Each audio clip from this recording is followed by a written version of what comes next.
Okay, so the question we're addressing tonight is the big question of how do we go from the infinite to the finite?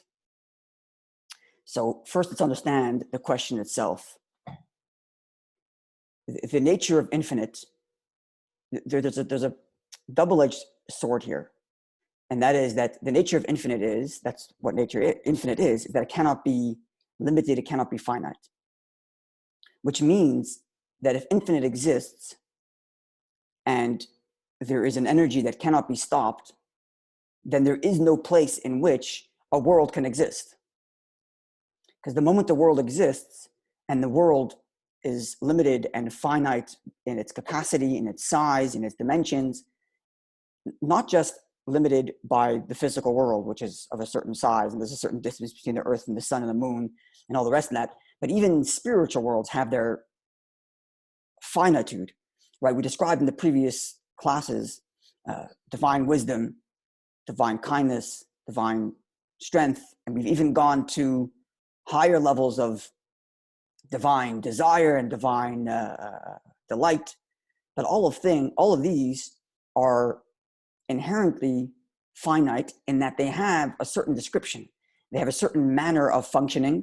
They have a certain way in which they operate, and they don't break those rules. That's what finite is. So one level of finite is just the physical world is finite by a certain dimension and weight and size. But then there's a higher level of finite in which it's finite by terms and conditions of character or nature and spiritual capacity. All of that falls under the broad category of finite existence. And finite existence says, I start here and I end here. Wisdom has its parameters, understanding has its parameters, and kindness and strength and all the rest of that. Infinite is actually not even a positive term, it's a negative term. Infinite really is what you're saying is it's not finite. What you're saying really is that it's not defined by anything that we can possibly define. Now, if there is an entity which cannot be stopped by any of the limitations that we are aware of, then that reality should expand and pervade everything. Because where does it stop?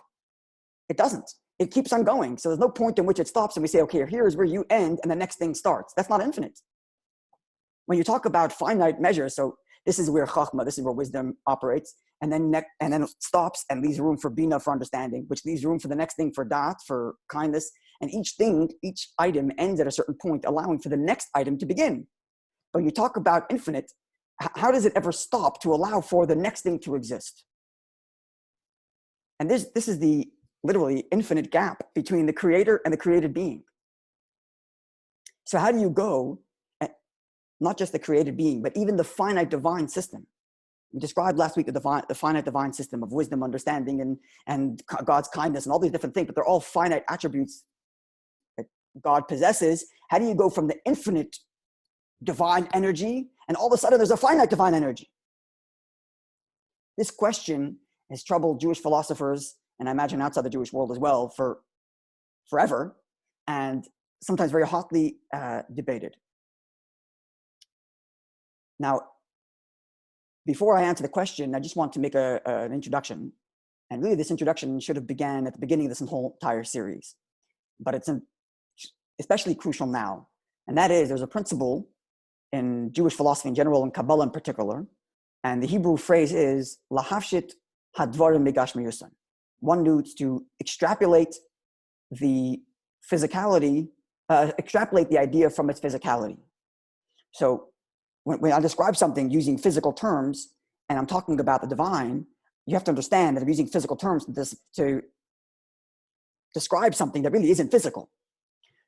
So to illustrate the point here, this is something that the Rambam devotes quite a few pages in his Guide to the Perplexed at the beginning, in helping the person through an exercise of extrapolating the more metaphysical meaning from physical words. So for example, the word space. I don't remember that he uses this exact example. I'm pretty sure he does. But this is an easy illustration which makes the point. When I say space, okay, so you know what space is. It takes up a square inch. Okay. So you understand when I say a square inch, that if I say a cup takes, this cube takes up a square inch, you understand that wherever this cube is, that square inch is filled and you can't put something else into it. And you understand the limitations of space from there. But then let's say I say, this idea has no room for another idea. So I use the same word, space or room, but you understand that I don't mean inches in dimension and meters. You understand that I mean conceptually speaking. Conceptually speaking, there's a certain space that this idea takes up, and it doesn't have space for some other idea which is contrary to the idea at present. Or if I'm not mistaken, the Rambam does use this example of when you say levels of wisdom or levels of wise people, how the space where this wisdom stands is higher than the space where that wisdom stands. It's not because these wisdom take up actually any physical space in any metric, but you extrapolate from the meaning of the literal word space and you transpose it onto a more abstract idea, in this case, knowledge or wisdom. Now, when it comes to Kabbalah, you have to be even more capable of extracting from its physical descriptions, because you're describing the divine, and we use words like light, and we use words like vessel, and we use all these different words that we use, or flow of energy, and we talk about contraction, concealment. These are all extremely corporeal words to describe extremely abstract concepts. And as much as you have to extract the physical terms when you're using metaphysical ideas, like for example, using the word space in terms of ideas, you have to do that times 100 when you're talking about the divine. So whatever image you conjure up in your mind as I describe the answer to the question from the Kabbalistic perspective, remember the image is a corporeal version of a much more abstract metaphysical concept. So having said that, I'm going to give you the almost physical corporeal description, the technical description, if you will, of what Kabbalah says in answering this question. And then we'll get into trying to understand a little deeper.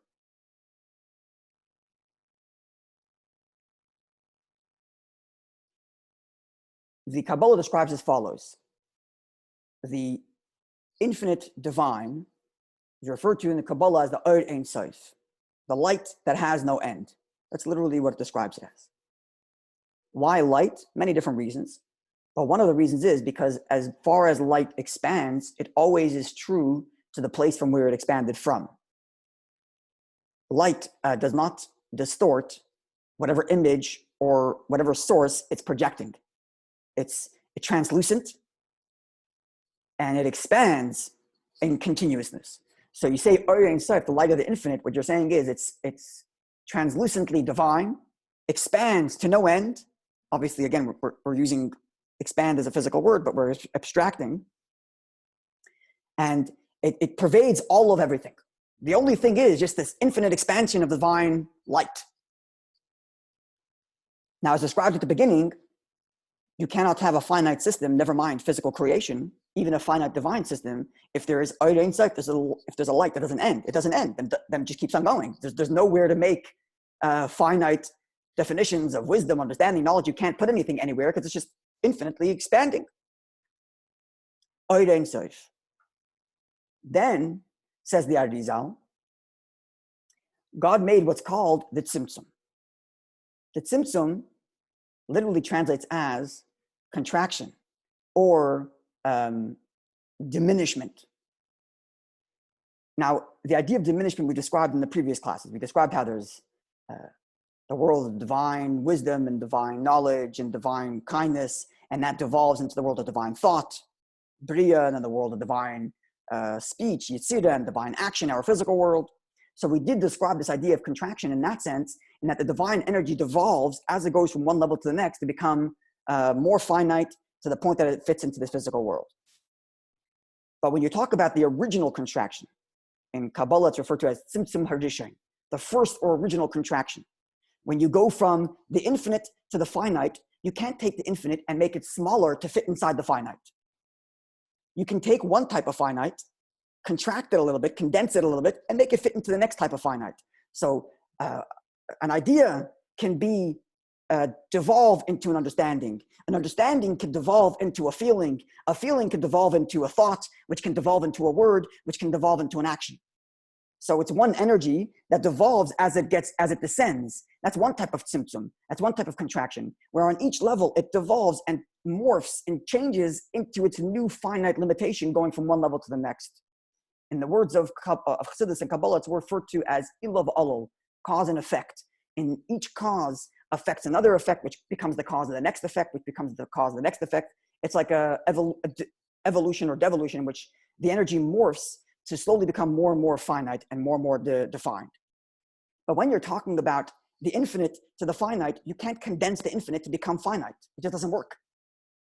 And therefore, this symptom is this contraction, this first contraction, the tzimtzum harishon, the original contraction, is referred to as tzimtzum b'derech siluk, a contraction of removal, not a contraction of diminishment, in which the energy morphs to take on more defined and more nuanced characters as it devolves, but complete removal, in that there's a void. So whereas prior to the tzimtzum, there was just an infinite expansion of divine energy, the light that has no end.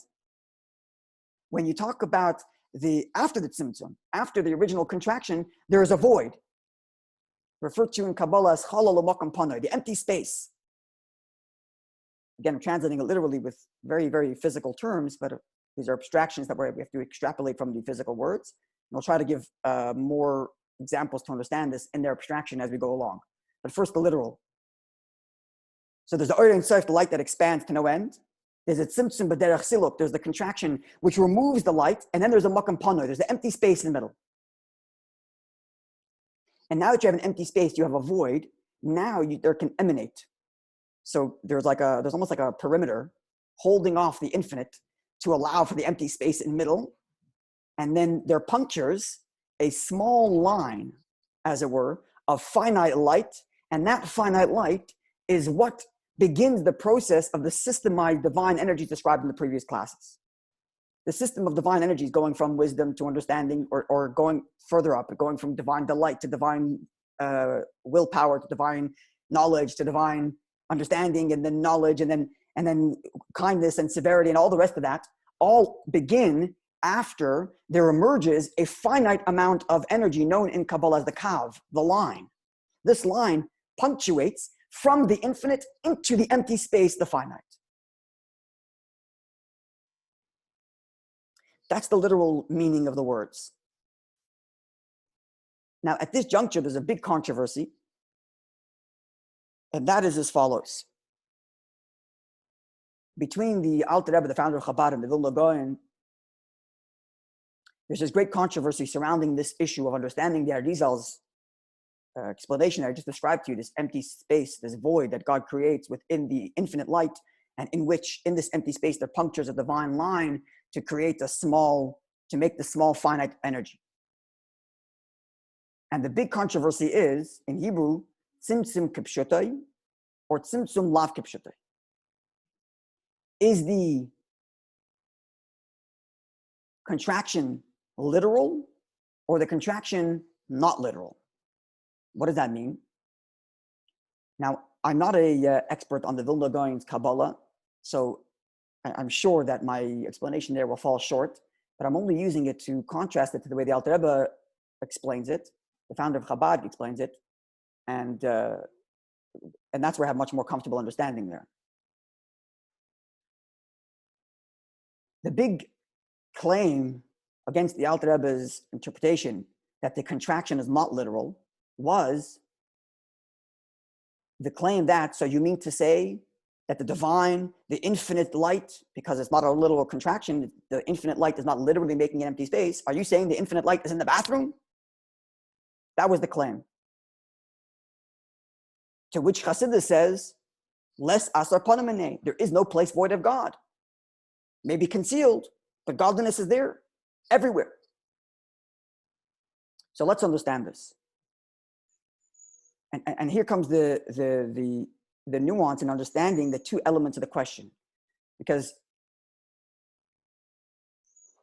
from the Kabbalah's perspective, what we just explained before, how there's an empty void, So that explains how we have finite. But the question is, if we have finite and we made a space inside the infinite for this finite, then the infinite isn't truly infinite because it stops at one point. If the infinite cannot expand into this empty space in which the finite emerges, then it's not truly infinite. And therefore, says the Alter Rebbe, this contraction which concealed or removed the infinite light to allow for the finite was not a literal contraction, not a literal removal. It didn't literally remove the infinite. The infinite is still present, but present in a concealed fashion. Now, what does that mean? So the Alter Rebbe uses the following parable, and this will help us understand this whole description a little better, and in its abstraction and less corporeal, less physical, like, thinking of the infinite light expanding in an empty space, which is obviously very physical descriptions. The Alter Rebbe uses the following example. Imagine you're an adult and you want to teach a 2-year-old child. So in order for you to do that, you can't just think of what you want to tell the kid because you have too much information in your mind. You have way too much information in your mind to just all of a sudden just start talking to the child. What you need to first do is stop thinking the way you do. So all the information you have in your mind, you have to remove it from your mind. Once you have a blank space in your brain, you haven't yet spoken to the child yet, but once you have a blank space in your brain, you've removed all of the great knowledge you have, you can then choose one simple idea from all the stuff you have in your head and to bring that to the center of your mind, into that empty space. And then once you have that idea in the empty space you've created in your brain, now you could think of ways to communicate that to the child. This, says the Alter Rebbe, is a parable to understand this removal of the light. There's the infinite energy. It expands to no end. But we need to create a physical world. Okay, first thing we need to do is we have to move the infinite light aside. We have to remove all the information in my mind to get it away so that I can think of the one idea that I want to tell the child. Then once that one idea emerges, that's like that line of finite infinite, a finite energy. Then I could use that idea and find ways to teach it to the child. That's the divine system of taking that finite energy to make it work for human beings, to make it work for a world. Now, what we've gained in this parable is an extremely nuanced but very important and crucial point, which is when I do that first step, I take all the information I have in my mind and move it to the side to make space for the child's way of thinking. Where did that information go? Nowhere. It's still in my mind. It's all still present. There's no part of my brain that actually physically emptied of any idea. It didn't go anywhere. It's still fully present and there. It's even there in the empty space that I made for the child. It's only that because the whole thing is in me, therefore I can choose what's going to be in the center and what's not going to be in the center of my mind, even though all the information is always there. And this is the essential truth about the divine. Because creation does not happen outside of God, doesn't happen outside of God, it all happens within him. And if it all happens within him, God can decide what truth of him is going to be present and manifest. He can decide it's the infinite, or he can move the infinite to the side. It's got to be finite. But neither of these are less true to who he is. And even as the finite is doing its thing, the infinite is still there and it's full present. In the same way, when I'm teaching a child 1 + 1 = 2, it doesn't negate the fact that in my mind, I have all the other information I've ever learned in my life. All the information is still there. And yet what I'm talking now is 1 + 1 = 2. So likewise, all the infinite divine energy is still there in the present, even now as there's a physical world standing here. And yet God so chose that in his infinite reality is going to be a space that's empty in which he's going to make a physical reality. And this is the essence and the key of Chabad Hasidus in its philosophical strain within Kabbalah, within the Arizal's Kabbalah, and where he deferred from the Vilna Gaon. And that Simtsum Lav Kepshuta, the contraction is not literal. The concealment of the divine is not literal, because even in this empty space where we're allowing finitude to emerge, the infinite is still present. Because the infinite and the finite is all him. In the same way, the 1 + 1 = 2 that I'm telling the child is no less me than the great ideas I have in my mind put on the side. They're all there. They're all me. It's just a question of what I'm going to put into focus. So likewise, the infinite. There's the famous line from the, I think it comes from a book called the Akedah. I think it's where it comes from. And the Hebrew is, the same way God has power in the infinite, so too does he have power in the finite. And if you say that he's lacking in the power of the finite, you have diminished his power. Infinite itself, we mentioned at the beginning, is defined by infinite expansion and therefore has no room for finite. And therefore, that's truly its limitation. The limitation of infinite is that it can never be finite. And therefore, the infinite itself is not the essence of God. The infinite is one manifestation of God, one chosen manifestation of God. And therefore, if God decides to make a space within that infinite for a finite expression of him, neither of the two are less expressions of him. And both are equally present always, even if one is more in focus and one is more concealed. In the same way, I am equally present when I tell my child 1 + 1 = 2, or whether I am studying great philosophy, and when I'm telling my child 1 + 1 = 2, the philosophy is all still there, because it's all in me. So likewise, infinite and finite are all one with God's essence. They're all within God's essence. And therefore, even as God makes room, removing the infinite to allow for a finite to emerge, it's no less him.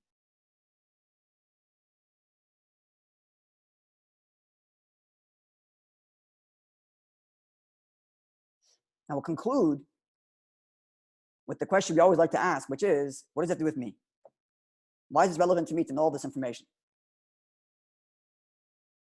Now the truth is that understanding this is the basis for many ideas that serve as practical meditation.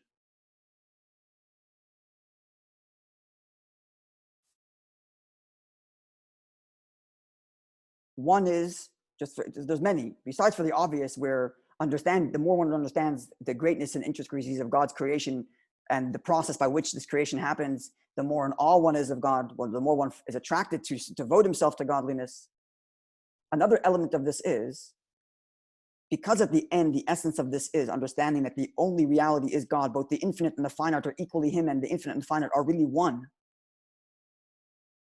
What that means is that at the essence core, let's look at it this way. The fact that this tree that I'm looking at looks like a tree independent of God is no less God than the fact that God made it. The fact that God made it, the divine energy invested in it, and the fact that it doesn't present itself to me as a creation of God, but it presents itself to me as an independent being, is equally God. The concealment of God, the contraction, the finite, is equally God as the revelation of God, the infinite. And therefore, there cannot be a reality. First of all, there cannot be a reality that's outside of the absolute overview of God's decision, because it's all within him. How could there be something outside of his purview? So now you understand the depth of what Hashgacha Pratis is, divine providence. How the Baal Shem Tov came along and said that every single detail in this world is designed by God. One leaf falls this way or that way. It's because God wants the leaf to fall this way or that way. It comes from this idea. When you think of God as amazing and great and awesome, and the concealment as something separate from him that conceals him, then the leaf is very distant from God. But when you understand that the concealment of God, the contraction, is equally him to the revelation of God, then there is no place that you can say is outside of him, of which he didn't have control. Because whether God's revealing himself in infinite, or God's finite, or God's concealing himself, it's all God. So nothing can be outside of his control. Can't. Which takes you to a further meditation. There cannot be a reality that stops me from fulfilling his will. If all is him, the revelation, the contraction, the concealment is all him, then there cannot be any reality which truly stops me from serving him. And there's never a time when I can't serve him. How could there be? It's all within him. And then one final and very important meditation, which is when we pray and we say to God, God's kind, God's wise, God's strong. You know, there's a story in the Gemara, which is there was two scholars. One was a senior and one was a junior. And the junior was leading the service, and it was before the time when you had a set script for the siddur. And the student is leading the service, and he starts to follow the protocol of the service, and he's opening up the beginning of the Amidah when we praise Hashem, God, the great, awesome, mighty. And he started doing the description, and he added more and more and more and more. A whole list of descriptions the Talmud says that he said. And his teacher cuts him off, and when he was done, his teacher asks him, that's it? That's the end of your description for God? And the student is baffled. Like, well, what am I supposed to say then? Supposed to say less? You know, how do I ever praise Hashem if you're telling me that once I hit a certain point, you're like mocking me that I'm not going any further, as if I've reached the limits of describing God? So the teacher tells him, any descriptions that we have from Torah about God, those you can say. Any descriptions we don't have from Torah, you can't say. This is what the Talmud tells us. What's at the depth of the story? What the depth of the story is that when you're giving God accolades, you're not describing, God's amazing. That's projecting what you think amazing is onto God. I think smartness is amazing. Okay, so I'm going to say God's the smartest. I think kindness is amazing. Okay, so I'm going to say God's the kindest. And the same thing with strength and everything else. That's a projection of my finite descriptions of what amazing is onto Hashem. When the reality is it's the reverse. All the descriptions of God are because God so chose it to manifest himself in that way. It gets back to what we're saying earlier. It's not as if God met some concealment and those concealments are hiding him, and therefore he has to, package himself into these concealments. The concealments himself are him, and therefore the only descriptions you can give him are the descriptions he gave himself. And understanding it that way, when you say when God's wise and God's kind, now you're not describing what you think is great onto God. What you're describing is the way in which God chose to manifest himself. And why did he do so? He did so because you understand what kindness is. You understand what wisdom is. And therefore he put himself into terms that you can understand so that you can relate to him. And because, as we described earlier, the infinite is no more than him than the finite, and the finite is no less than him than the infinite. When you describe God in those finite terms, that is his essence. Because the finite and the infinite and him are all one reality. Because the original contraction is not literal. It's not as if there's some outside entity coming and hiding godliness. If that were the case, then that means God acquired something called kindness. God acquired something called wisdom. No, the contractions themselves are God himself doing it to himself of himself. This is another controversial issue surrounding this discussion. The Rambam writes, and the Alter Rebbe quotes this in Tanya, chapter 2, and then later chapters again. The Rambam writes that in describing the divine, that he and his wisdom are one. I think we mentioned this in one of the previous classes, that when we think of knowledge, there are three entities. There's me, there's my mind, and then there's the information I acquire. And the Rambam writes that for God, it's all one. He and the mind by which he understands the information, and the information he understands is all one, it's all him. And we quoted the Rambam, which says that it's impossible for anybody to understand it, but this is the reality, because we don't believe in duality. There's only one God, and therefore he and God doesn't change. So it doesn't change. Like, I change when I acquire information.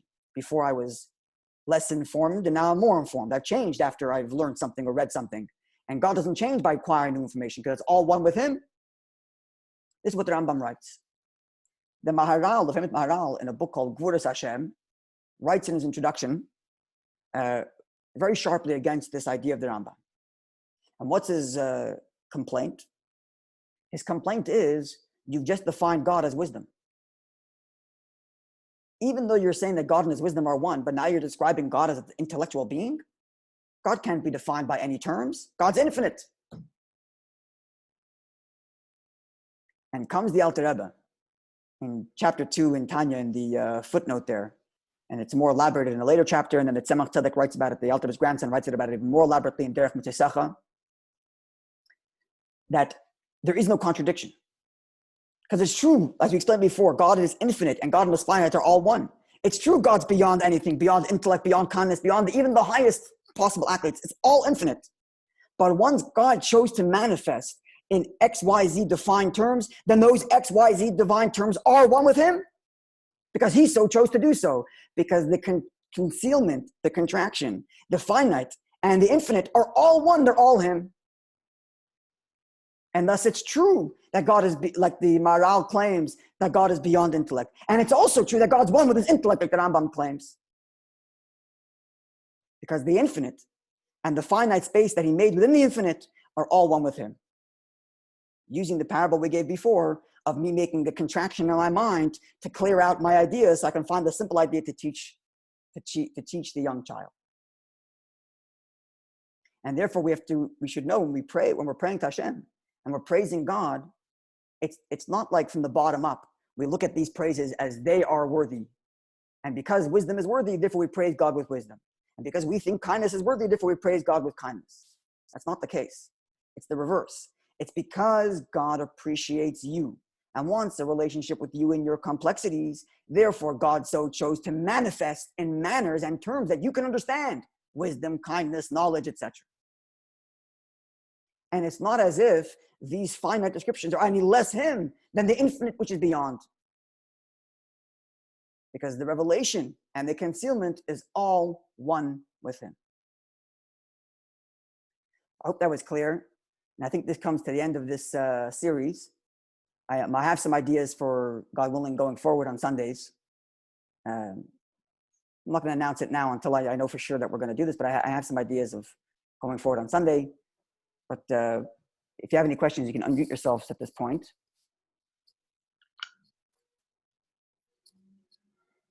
I